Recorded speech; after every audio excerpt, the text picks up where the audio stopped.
네, 소개해 주셔서 감사합니다. 저는 양산부자대병원 영양팀장이고 처음 강의를 이제 받았을 때 어떤 내용을 해야 될지 많이 고민을 했는데 실질적으로 환자한테 저희가 어떻게 교육을 하고 있는지를 보여드리는 거가 또 도움이 될 것 같아서 좀 그런 내용으로 구성했고 조금 가볍게 그리고 좀 자가 평가를 하면서 들어주시면 될 것 같습니다.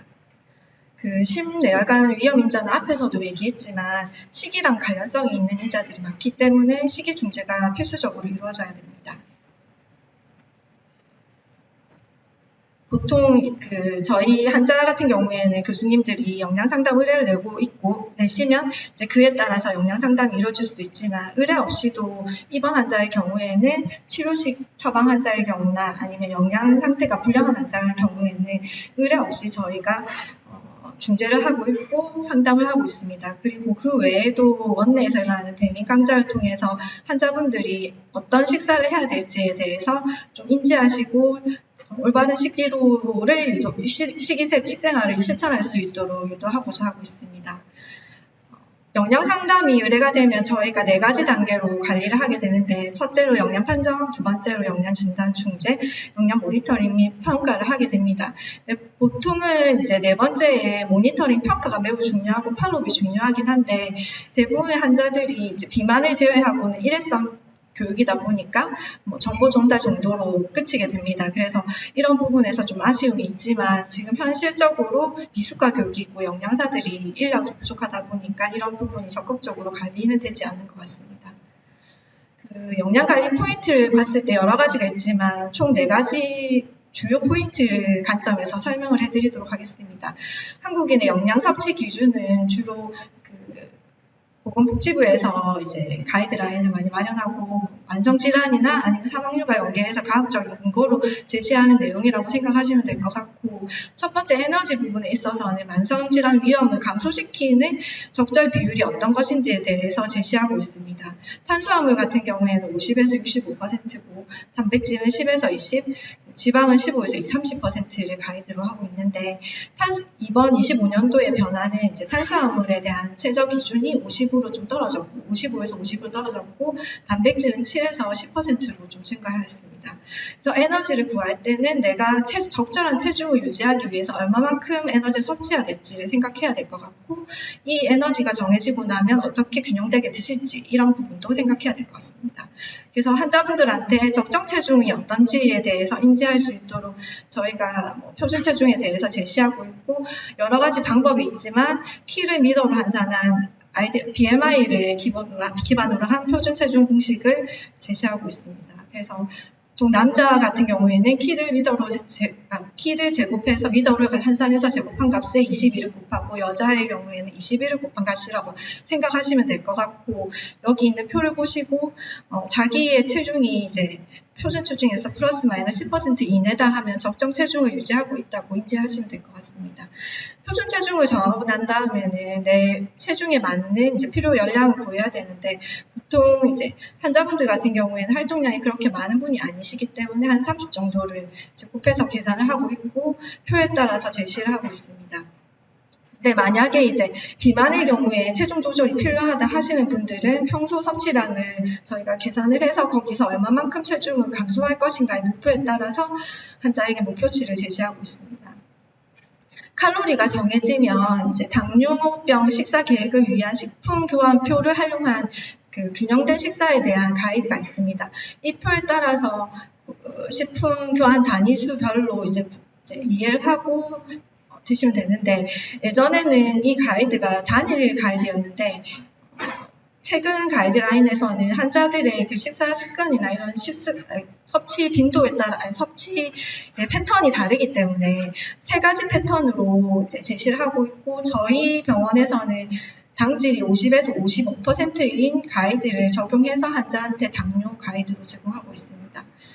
그래서 이런 표를 이해하기 위해서는 식품 교환표에 대한 또 이해를 하셔야 되는데 식품 교환표에서는 그 교환 단위에 대한 1에 대한 수치에 대한 양을 제시하고 있고 분별로 어떤 식품이 어디에 속하는지에 대해서 제시하고 있습니다. 그래서 환자분들한테는 이런 곡류군, 어육류, 채소, 지방, 우유, 과일에 대해서 좀 명확하게 설명을 해드리고 특히 당뇨가 있으신 분들의 경우에는 당질 함량이 높은 곡류, 과일군들에 대한 중재를 좀 더 적극적으로 하고 있습니다. 그래서 이런 부분에 대해서 이해를 하시게 되면 이제 자기가 칼로리에 맞게 식사를 어떻게 구성하실지를 교환 단위를 끼니별로 배분해서 드실 수 있도록 이해하실 수 있을 것이라고 생각이 들고 그렇게 된다면 환자분들이 어느 곳에 가서든 어떤 식품 상차림이 나왔을 때 어떤 게 이제 곡류인지 어육류인지 내가 먹어야 될 양은 어느 정도인지를 인지하고 식사를 하실 수 있도록 교육을 하고 있습니다. 이렇게 크게 에너지에 대한 교육을 실시하고 나고 본인의 적정량이 어느 정도인지를 인지하게 되면 질에 대한 교육을 조금 하는 게 좋을 것 같은데 두 번째 탄수화물 같은 경우에는 단순당과 복합 탄수화물로 나눠지게 되고 보통 이제 당류랑 식이섬유에 대해서 권고치가 따로 제시되고 있습니다. 당류 같은 경우에는 지질 대사와 관련성이 크기 때문에 아마 이런 가이드가 제시되는 것 같은데 당류는 총 20% 이내로 제한을 하고 있고 여기에서 첨가당은 10% 이내로 제한을 하고 있습니다. 네, 세계보건복지기구에서는 5% 이내로 권고하고 있지만 우리나라의 가이드는 아직까지 그 과학적인 근거를 찾지 못해서 10% 유지하고 있고 이번에 조금 더 이제 추가된 내용이 가당 음료의 섭취를 줄인다는 내용이 추가되어 있습니다. 그만큼 가당 음료가 조금 우리가 중재해야 될 주요 포인트인 것 같습니다. 그래서 총 당류를 계산하기 위해서는 자연당에서 어떻게 당류를 섭취할 수 있는지 그리고 첨가당에서 어떻게 섭취하는지에 대해서 계산을 하셔야 될 것 같고 그리고 자연당은 우리가 당분이 곡류, 채소, 과일, 우유에 있긴 하지만 주요 자연당이 그 단순 당으로 이제 전환되는 것들은 과일에 가장 좀 높다고 볼 수 있고 우유는 단순당이 있긴 하지만 단백질하고 지방 같이 들어있기 때문에 흡수율이 좀 낮은 것으로 해서 영향을 조금 덜 미친다고 보고되고 있고 그런데 기본적으로는 우리가 이제 자연당으로 당류를 많이 섭취하고 첨가당 형태의 식품을 가공해 들어가는 액상가당이나 조리 시에 쓰는 설탕류를 좀 줄이도록 설명을 하고 있습니다. 우리가 식생활 속에서 당류를 어떻게 먹고 있는지 좀 평가를 하려면 내가 오늘 하루 종일 과일을 어느 정도 먹었는지 그리고 조리를 할 때 당분이 들어있는 음식은 얼마만큼 드셨는지 이런 부분을 좀 생각하시면 좋을 것 같고 여기 영양성분표를 제가 두 가지 제시했는데 한 가지는 이게 과자류고 새우깡인데 여기에도 당류가 5g 들어있었고 오른쪽에 보시면 이게 음료입니다. 그래서 당류가 23g이 들어있는데 콜라류에는 되게 높은 당류가 포함되어 있다는 것을 확인할 수 있습니다. 그 외에도 원내에서 저희가 드실 수 있는 커피나 다양한 음료 같은 경우에도 생각보다 당류가 많이 포함되어 있고 과일, 채소 주스 같은 경우에도 당류 함량이 생각보다 높은 것을 알 수 있습니다. 국내 음료 섭취 현황을 저희가 살펴봤는데 섭취량은 일정하게 거의 유지되고 있고 여기서 이제 당을 섭취하는 비율도 살짝 떨어지긴 했지만 거의 높은 수준으로 유지되고 있습니다. 그래서 특히 10대부터 30대까지가 그 음료로 인한 에너지 섭취가 높은 것을 볼 수 있고요. 그리고 어떤 음료를 통해서 이제 칼로리를 섭취하는지를 보니 탄산음료가 제일 높았고 탄산음료 같은 경우에는 좀 아무래도 당류에 대한 그 인식이 좀 개선되면서 저칼로리 탄산음료로의 전환도 좀 높아지고 있는 것을 볼 수 있습니다. 그리고 그 외에 가당 음료 같은 경우에도 조금씩은 이제 증가되는 추세를 보이는 것도 있었고요. 특히 미취학 아동이나 이제 청소년기 아이들에 있어서는 과일 채소 음료의 섭취가 좀 높았는데 이는 이제 과일 채소는 조금 건강에 유익하다고 생각해서 아무래도 자유롭게 섭취하다 보니까 이런 결과가 나오지 않았나 싶습니다.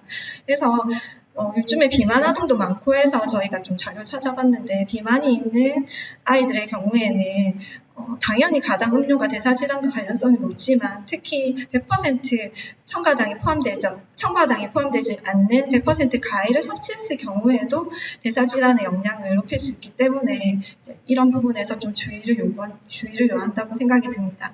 그리고 이제 당류의 섭취를 줄이기 위해서 인공감미로 대체당을 많이 쓰게 되는데 이런 부분도 일시적으로 제로 음료를 드시거나 할 경우 당질 섭취를 줄일 수는 있지만 지속적인 부분에 있어서는 그 단맛에 대한 민감도를 감소시키고 그리고 오히려 다른 식욕을 촉진할 수 있는 요인이 될 수도 있으면서 이제 다른 부작용도 일어날 수 있어서 장기적으로 이런 것들을 쓰도록은 권고하고 있지 않습니다. 식이섬유 같은 경우에는 앞에 당류와 다르게 권장하는 사항을 이어서 이번 25년도에 약간의 남성분 같은 경우에는 권고량이 살짝 충분 섭취량이 좀 올라갔습니다. 기본적으로는 한 25g 이상 섭취를 권고하고 있고 대부분의 정제곡류랑 과일이나 채소용에 많이 들어있다고 생각하시면 될 것 같고요. 그래서 이거를 어떻게 하면 충분히 섭취할 수 있을까를 이제 교육을 할 때는 몇 끼니 잡곡을 좀 드시도록 권고하고 있고 나물 반찬도 두세 가지 정도는 선택하시고 후식으로 과일류를 좀 드실 수 있도록 교육하고 있습니다. 그리고 과일과 채소 같은 경우에는 우리가 요즘에 이제 이슈가 되는 항산화 영양소 파이토케미칼이 많이 들어있기 때문에 이런 부분에서 꼭 섭취를 권장하고 있고 섭취할 경우에는 제철 종류를 선택하시고 색깔별로 드셨을 때 좀 더 다양한 항산화 영양소를 섭취할 수 있기 때문에 그런 부분에서 교육을 하고 있습니다.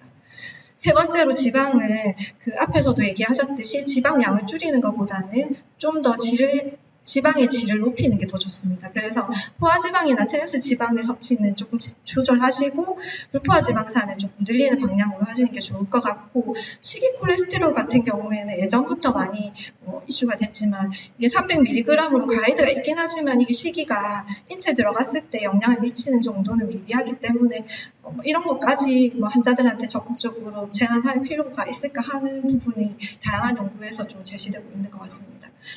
좀 더 구체적으로 보면 포화지방은 총 열량의 7% 이내로 섭취를 하고 있는데 그런 식으로 계산을 해보면 보통 남성분 같은 경우에는 삼겹살 정도 1인분을 드셨을 때 그 포화지방의 양을 충족한다고 생각하시면 되고 그렇다고 해서 이런 영양소를 일체 안 드실 수는 없기 때문에 저희는 드실 때 섭취 빈도를 낮추고 양을 조절하자 이렇게 교육을 하고 있습니다. 트랜스 지방은 총 열량의 1% 미만 정도로 권고하고 있고 보통 가공식품이나 패스트푸드를 드시지 않고 자연식품 위주로 드시면 이 섭취량을 줄이실 수 있는데 만약에 내가 진짜 오늘같이 선호하는 음식이 있다, 샌드위치가 있거나 할 경우에는 그 사이트 들어가시면 본인이 먹는 그 메뉴에 영양 성분표를 확인하실 수 있습니다. 그래서 그거를 보시고 조금 더 유익한 부분으로 바꾸실 수 있으면 바꾸시는 게 좋지 않을까 생각이 듭니다. 불포화 지방 같은 경우에는 주로 식물성 지방이라고 생각하시면 되고 여기 이제 함량에 따라서 오메가3가 맞냐, 오메가6가 맞냐, 9이 맞냐 이런 부분인데 그래서 이런 것들을 조금 더 균형되게 드셨을 때 아무래도 이제 지질 대사에 있어서 유익할 수 있다. 그리고 이제 오메가3나 6 같은 경우에는 체내에서 합성이 되기가 어렵기 때문에 식품으로 조금 섭취하실 수 있도록 권고하고 있습니다. 그리고 이제 아무리 좋은 기름이라고 해도 어떻게 조리하느냐가 중요합니다. 만약에 그 올리브유 같은 경우에도 지중해식 식단에서도 권고하고 있지만 이 기름의 경우에는 발연점이 낮은데 만약에 튀긴 음식을 드시거나 아니면 조금 더 열이 높은 상태에서 조리를 하시다 보면 오히려 산화 지방을 섭취하실 수밖에 없습니다. 그래서 그런 부분을 좀 주의하시는 게 좋을 것 같고 그리고 퓨어 올리브유라는 것들은 또 따로 있는데 이거는 이제 조금 정제된 형태이기 때문에 이제 발연점이 높은 상태에서도 조리가 가능합니다. 식단에 따라서 지질 성분을 비교한 표인데 이것도 그냥 참고로 보시면 될 것 같고 똑같은 총 지방을 드시더라도 내가 어떤 음식을 선택하고 어떤 기름을 쓰냐에 따라서 지방의 조성이 달라질 수 있다. 이렇게 생각하시면 될 것 같고요.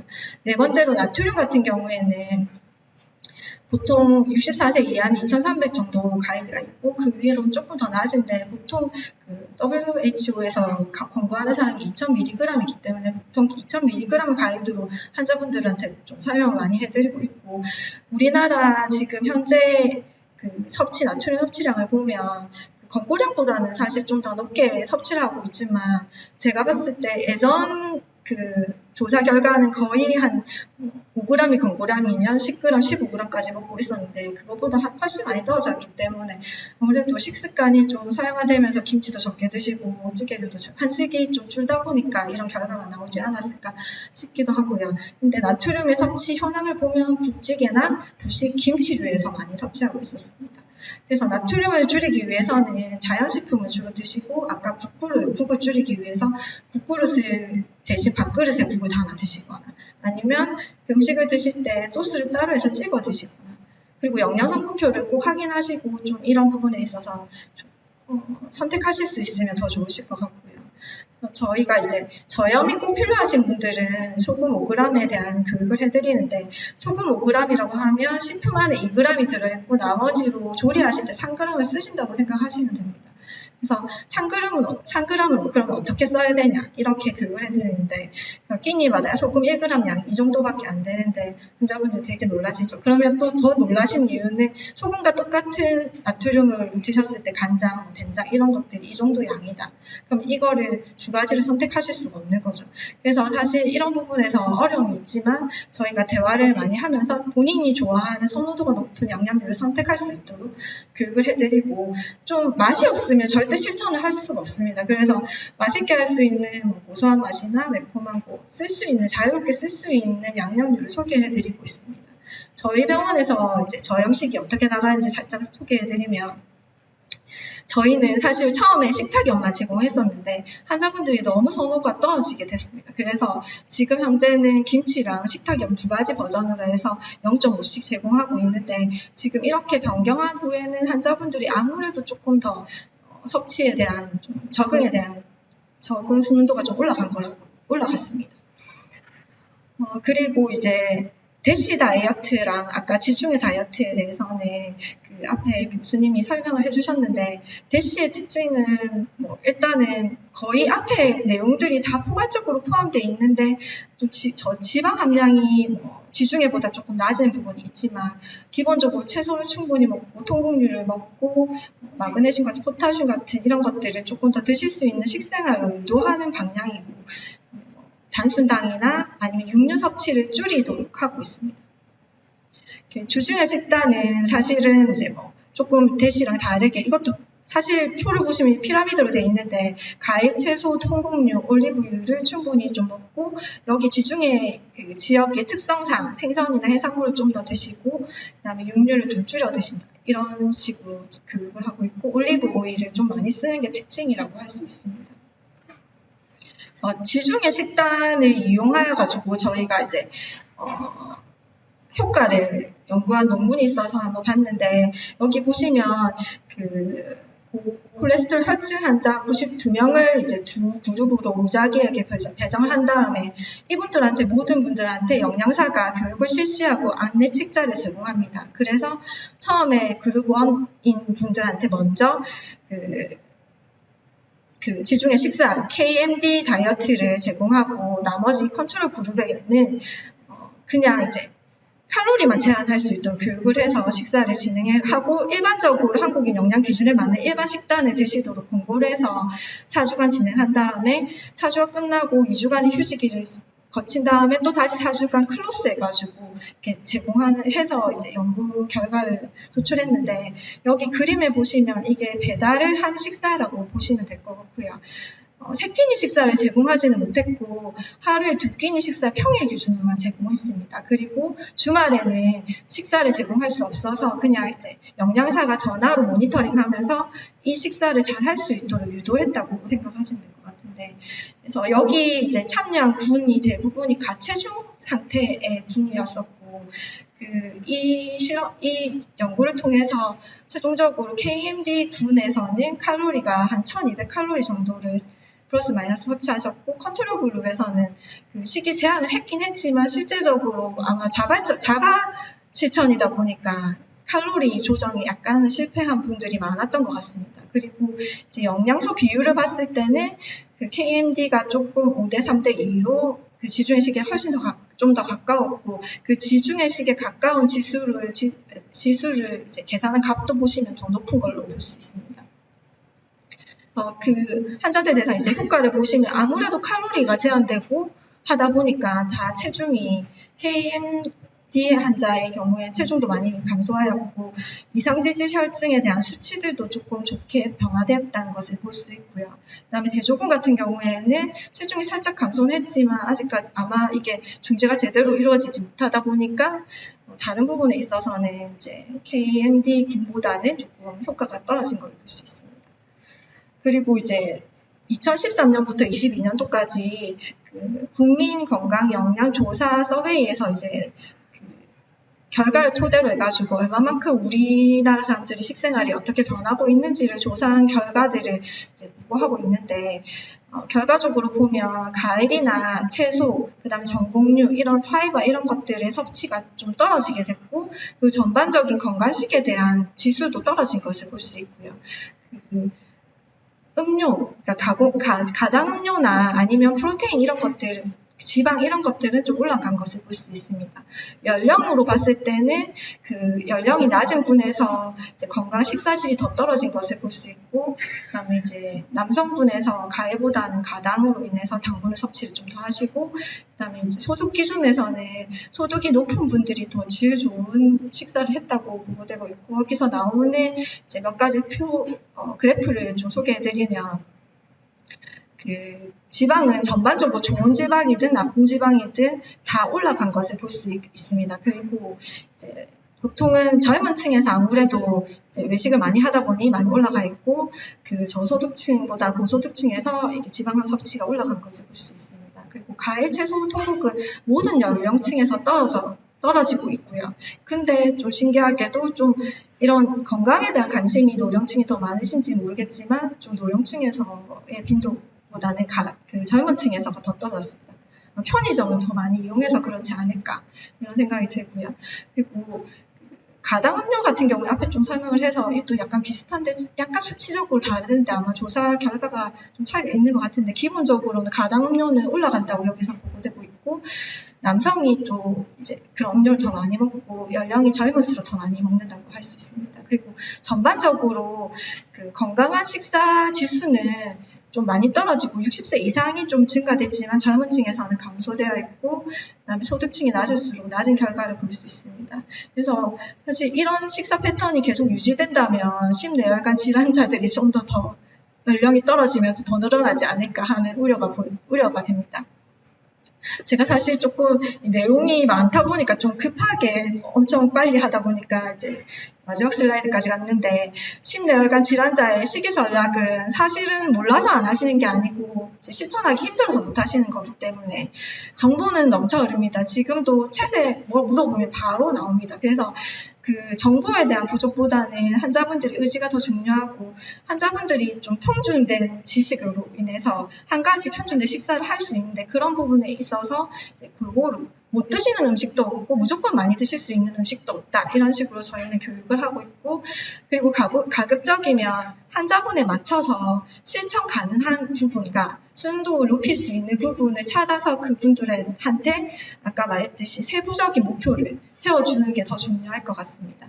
그리고 좀 나중에 차후에 기회가 된다면 이런 시기에 관련해서도 주기적인 모니터링을 통해서 환자분들이 포기하지 않고 꾸준히 할 수 있도록 하는 게 필요하고 그 건강한 식생활 6가지 약속이라고 이거는 이제 나라에서 제시하는 가이드인데 보시면 정말 뭐 여기 이번에 심내혈관 질환자가 아니더라도 모두 실천해야 될 사항이고 이 중에서 요즘 사람들이 제일 중요시 여기는 게 즐겁게인 것 같습니다. 그래서 즐겁게 시기를 잘 실천할 수 있도록 저희가 어떻게 가이드를 하는지가 저희의 과제인 것 같고 그거에 대해서 조금 더 영양사로서 노력을 해야 될 것 같습니다.